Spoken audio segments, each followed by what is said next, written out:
Hello mga mi! Another day, another vlog! Tara, samahan nyo ko gumawa ng loot bags and giveaways para sa mga bata. Bukas po kasi ang kantata ng mga bata at bukas rin po ang kanilang Christmas party.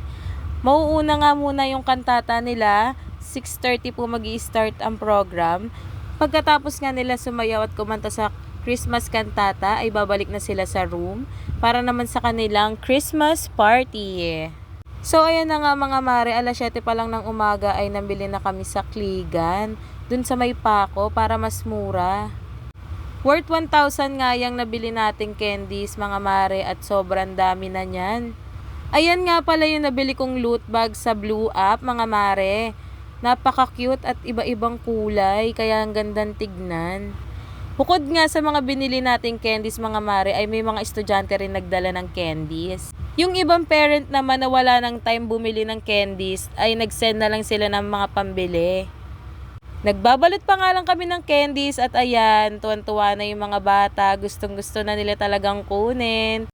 Sobrang excited nga ng mga bata sa kanilang Christmas party dahil nakita nila napakaraming regalo at napakaraming candies ang matatanggap nila bukas. Kaya nagpapasalamat kami sa lahat ng parent na nakikooperate sa amin.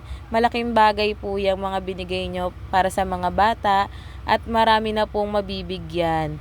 Maraming salamat po sa mga parents na laging nandyan na tumutulong para sa ating activities sa school. Panigurado akong hindi lang bata ang sasaya bukas dahil meron ding inihandang gift si ma'am para sa mga parent ng Kinder Pink. Dahil nagpabili siya sa amin kanina sa Kligan ng spaghetti pack.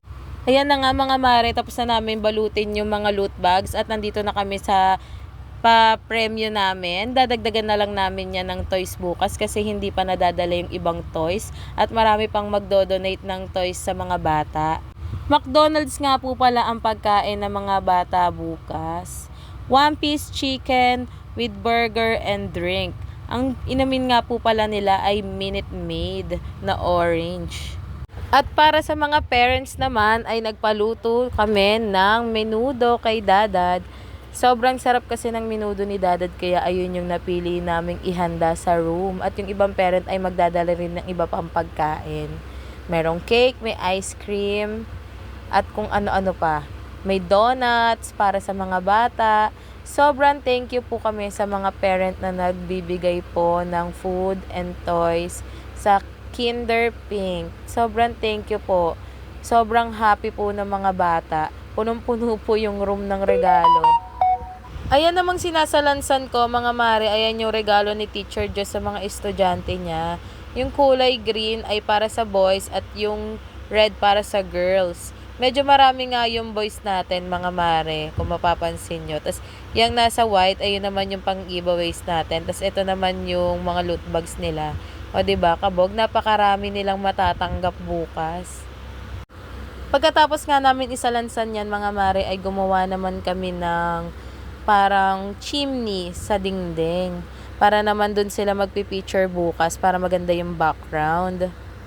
Hindi ko na nga na-videohan mga mare pero ang ginamit namin doon ay cartolina na puti at red na colored paper para naman sa mga bricks. Tapos yung mga naggupit na lang kami ng colored paper para naman doon sa kunwaring apoy.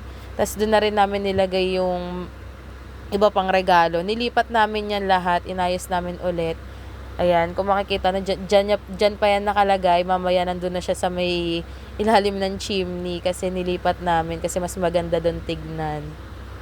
Tapos meron din tayong candy corner. Tapos ayan naman yung bigay ni mama ni Geraldine. Napakarami pong regalo para sa mga bata. Ayan, naka-paper bag na red. Sa kanila po galing yan. 30 pieces po yan.